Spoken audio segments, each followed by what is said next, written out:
CM పీఠాన్ని అధిరోహించాల్సిన శశికళ భవితవ్యం ఒక్కసారిగా మారిపోయింది. పోయస్ గార్డెన్ నుంచి పరప్పన జైలుకు మారింది.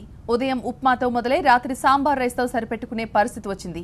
మంది మార్బలంతో ఉండే చిన్నమ్మ జైల్లో ఇప్పుడు మరో 2 ఖైదీలతో పాటు సర్దుకుని ఉండాల్సిన పరిస్థితి వచ్చింది. బెంగళూరులోని పరప్పన జైల్లో లొంగిపోయిన శశికళకు జైలు అధికారులు 9234 నెంబర్ను కేటాయించారు. ఇళ్లవరుసకి 9235 నెంబర్ను కేటాయించారు. సుధాకరన్కు 9236 నెంబర్ను కేటాయించారు. శశికళతో పాటు ఇళ్లవరుసి సుధాకరన్ ప్రత్యేక కోర్టులో లొంగిపోయారు. ఆ తర్వాత వీరిని జైలుకు తరలించారు. భారీ భద్రత నడుమ శశికళ ఇళ్లవరుసిని జైలుకు తరలించారు. మరోవైపు ప్రత్యేక వసతులు కల్పించాలన్న శశికళ విజ్ఞప్తిని కోర్టు తోసిపుచ్చింది. దీంతో సాధారణ ఖైదీగా శిక్ష అనుభవించనున్నారు శశికళ.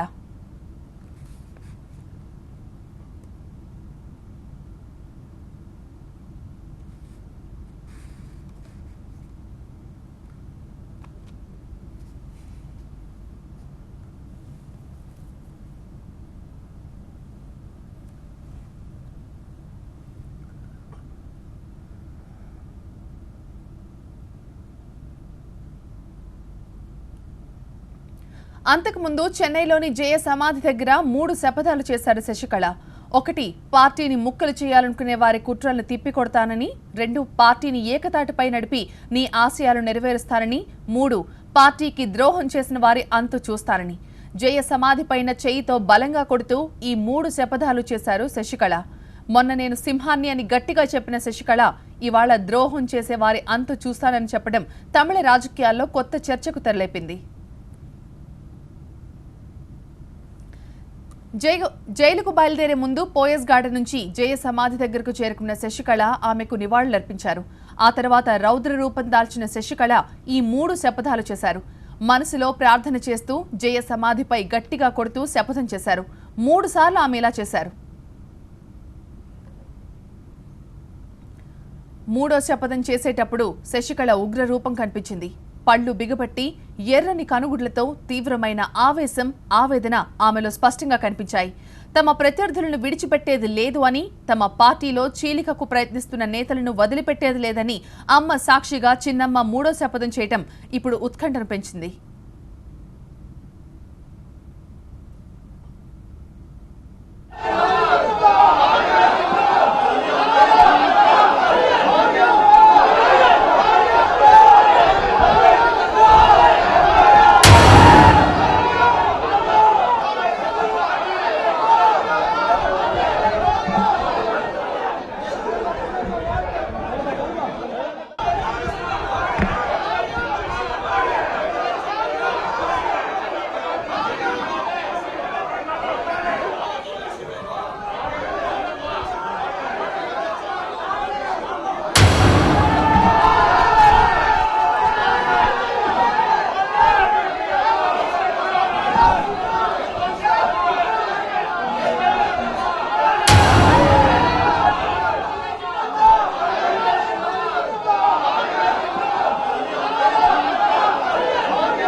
అంతకుముందు పోయస్ గార్డెన్ నుంచి బెంగళూరుకు బయలుదేరిన శశికళకు పార్టీ కార్యకర్తలు వెంట వచ్చారు. పోయస్ గార్డెన్లో తనను కలవడానికి వచ్చిన నేతలను ఉద్దేశించి ఆమె మాట్లాడారు. అన్నాడీఎంకే పార్టీని ముక్కలు కానివ్వబోనని ఆమె స్పష్టం చేశారు.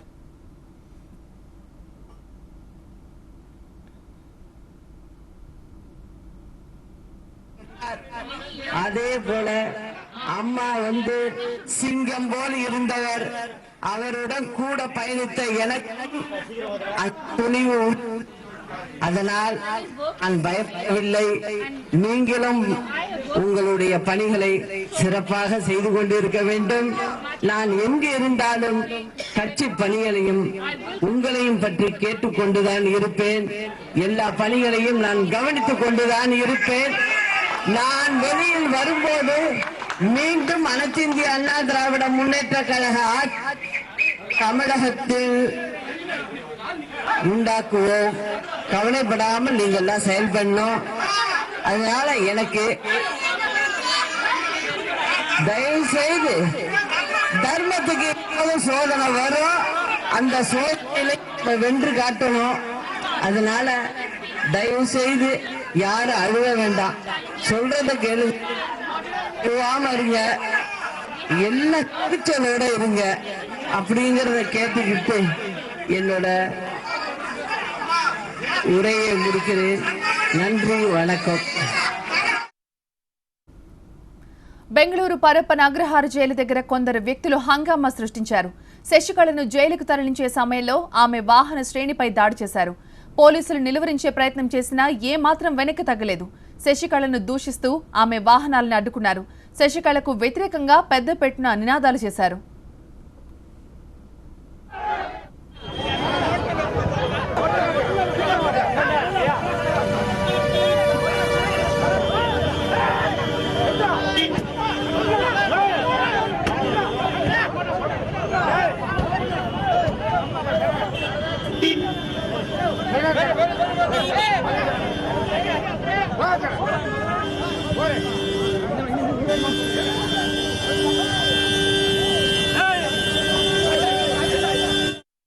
బెంగళూరు జైలు దగ్గర హై టెన్షన్ క్రియేట్ చేసిన వ్యక్తులు జయ అభిమానులుగా చెప్పుకున్నారు.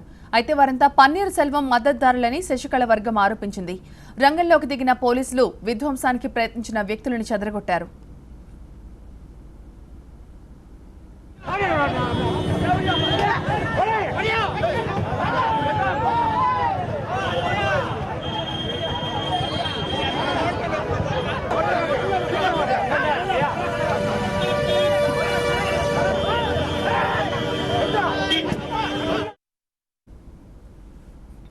పరప్పన అగ్రహార జైల్లో వీఐపీ సౌకర్యాలకు కోర్టు నిరాకరించడం, ఇప్పుడు సాధారణ ఖైదీగానే శశికళ జైలు జీవితం గడపనుంది. ఎలాంటి ప్రత్యేక సౌకర్యాలు కనిపించకుండా శశికళ సాధారణ ఖైదీగానే బతకాల్సిన పరిస్థితి వచ్చింది. దీంతో శశికళకు స్పెషల్ గదికి బదులు నార్మల్ రూమే కేటాయించారు. ఇందులో ఆమెతో పాటు మరో 2 ఖైదీలుంటారు. రేపు ఉదయమే 5 గంటలకే లేవాల్సి ఉంటుంది. 6:30కు టీ, 7 గంటలకు పరప్పన అగ్రహార జైల్లో అల్పాహారం ఇస్తారు. బ్రేక్ఫాస్ట్ 250 గ్రాములు ఉంటుంది.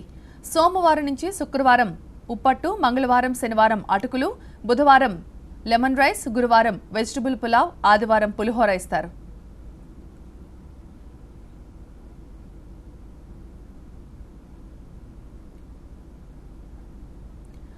ఉదయం 11:30 లంచ్ టైం. ఇది రైస్, రాగి ముద్ద, గోధుమ రొట్టెలతో కలిపి ఉంటుంది.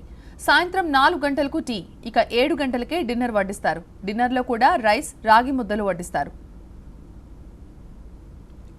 వీఐపీ ట్రీట్మెంట్ లేకపోవడంతో సాధారణ ఖైదీలాగా డ్రెస్ కోడ్ను ఫాలో కావాల్సిందే. ఇప్పుడు సాధారణ ఖైదీలో జైలు బ్యారెక్లోనే గడపాల్సి ఉంటుంది. ఇక మినరల్ వాటర్కి బదులు సాధారణ ఖైదీలకు ఇచ్చే మున్సిపల్ వాటర్నే తాగాల్సి ఉంటుంది.